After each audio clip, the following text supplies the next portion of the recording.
মৰাণত চাহ শ্ৰমিকৰ তিনিদিনীয়া প্ৰতিবাদী কাৰ্যসূচী এনজিও ইউল এণ্ড কোম্পানী লিমিটেডৰ কাৰ্যালয় ঘেৰাও কৰা হৈছে। কেইবাটাও দাবীৰে খোৱাং, ভামুন আৰু হিংৰিজান বাগিচাৰ শ্ৰমিকসকলে প্ৰতিবাদ সাব্যস্ত কৰিছে।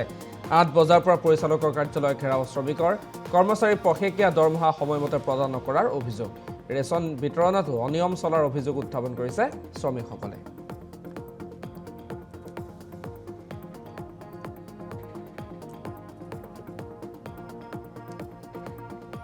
আৰু ইতিমধ্যে আমি দৃশ্যাংশ দেখুৱাইছোঁ। মৰাণত চাহ শ্ৰমিকে এইদৰে তিনিদিনীয়া প্ৰতিবাদ সাব্যস্ত কৰা পৰিলক্ষিত হৈছে। কেইবাটাও দাবীৰে খোৱাং, ভামুন, হিংৰিজান বাগিচাৰ শ্ৰমিকসকলে সাব্যস্ত কৰিছে প্ৰতিবাদ।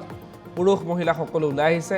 ৮ বজাৰ পৰা পৰিচালকৰ কাৰ্যালয় ঘেৰাও কৰি এইদৰে প্ৰতিবাদ সাব্যস্ত কৰা পৰিলক্ষিত হৈছে।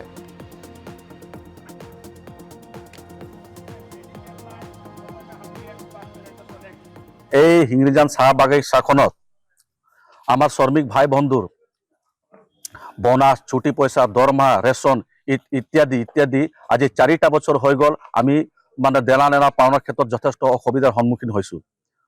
শ্রমিক রাইজর মাজত হাহাকার হয়ে গেল। আজি 4টা বছর হয়ে গেল 2023 সনের পৰা আজি 2025-26 সনলৈকে আমাৰ শ্ৰমিকৰ এই গতি চলি আছে। গতিকে আমি আপনার যোগেদি গোটেই অসমবাসী রাইজক জানাব খুজিছো, আমার সরকারক জানাব খুজিছো, আজি আমার জনগোষ্ঠীর বিভিন্ন রকমের জনপ্রতিনিধি আছে, তেওঁলোক আজি 4টা বছর অতিক্রমণ করলে এন্ডুল কোম্পানির চাহ বাগিচার শ্রমিকসকলে যেটো চলন্ত সমস্যা ভুগি আছে, কি তেওঁলোকৰ দায়িত্ব নহয়? তেওঁলোকৰ দায়িত্ব মাত্ৰ ভোট দিব লাগে। তেওঁলোকৰ দায়িত্ব হয় যে শ্ৰমিকৰ বিভিন্ন ৰকম আঁচনি ওলাই দিব লাগে। আঁচনি আমি বিচৰা নাই। আমাৰ এই এন্ডুৱেল কোম্পানিৰ ক্ষেত্ৰত দেখিবলৈ যদি আপোনালোকে যায়, টিংখাং, ৰাজগড় ইত্যাদি যিমানটা বাগান আছে, সব বাগানতে আমাৰ শ্ৰমিকৰ এই জ্বলন্ত সমস্যা ভুগি আছে। আমি হিংৰিজানবাসী ৰাইজ আজি হিংৰিজান চাহ বাগিচাৰ যিজন পৰিচালনা কৰিছে তেখেতক আজি তাৰিখত আমি ঘেৰাও কাৰ্যসূচী ল'বলৈ বাধ্য হলো। ভাৰত সৰকাৰেৰ দ্বাৰা মৰাণত চাহ শ্ৰমিকৰ তিনিদিনীয়া প্ৰতিবাদী কাৰ্যসূচী এনজিও ইউল এণ্ড কোম্পানী লিমিটেডৰ কাৰ্যালয় ঘেৰাও কৰা হৈছে। কেইবাটাও দাবীৰে খোৱাং, ভামুন আৰু হিংৰিজান বাগিচাৰ শ্ৰমিকসকলে প্ৰতিবাদ সাব্যস্ত কৰিছে।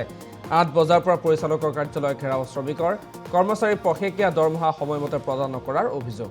ৰেচন বিতৰণতো অনিয়ম চলাৰ অভিযোগ উত্থাপন কৰিছে শ্ৰমিকসকলে।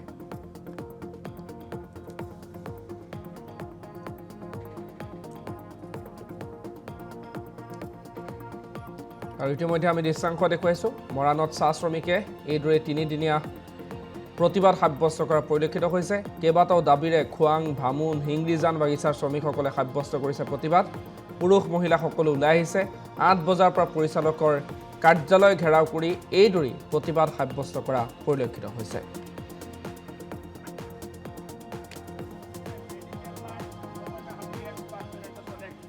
এই হিংৰিজান চাহ বাগিচাখনত আমার শ্রমিক ভাই বন্ধুর বোনাস, ছুটি পয়সা, দরমা, রেশন ইত্যাদি ইত্যাদি আজি 4টা বছর হয়ে গেল আমি মানে দেনা নেনা পাওনার ক্ষেত্রে যথেষ্ট অসুবিধার সম্মুখীন হয়েছো। শ্রমিক রাইজর মাজত হাহাকার হয়ে গেল। আজি 4টা বছর হয়ে গেল 2023 সনের পৰা আজি 2025-26 সনলৈকে আমাৰ শ্ৰমিকৰ এই গতি চলি আছে। গতিকে আমি আপনার যোগেদি গোটেই অসমবাসী রাইজক জানাব খুজিছো, আমার সরকারক জানাব খুজিছো, আজি আমার জনগোষ্ঠীর বিভিন্ন রকমের জনপ্রতিনিধি আছে, তেওঁলোক আজি 4টা বছর অতিক্রমণ করলে এন্ডুল কোম্পানির চাহ বাগিচার শ্রমিকসকলে যেটো চলন্ত সমস্যা ভুগি আছে, কি তেওঁলোকৰ দায়িত্ব নহয়? তেওঁলোকৰ দায়িত্ব মাত্ৰ ভোট দিব লাগে। তেওঁলোকৰ দায়িত্ব হয় যে শ্ৰমিকৰ বিভিন্ন ৰকম আঁচনি ওলাই দিব লাগে। আঁচনি আমি বিচৰা নাই। আমাৰ এই এন্ডুৱেল কোম্পানিৰ ক্ষেত্ৰত দেখিবলৈ যদি আপোনালোকে যায়, টিংখাং, ৰাজগড় ইত্যাদি যিমানটা বাগান আছে, সব বাগানতে আমাৰ শ্ৰমিকৰ এই জ্বলন্ত সমস্যা ভুগি আছে।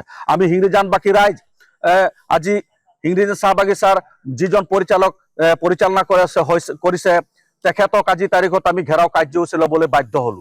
ভাৰত সৰকাৰেৰ দ্বাৰা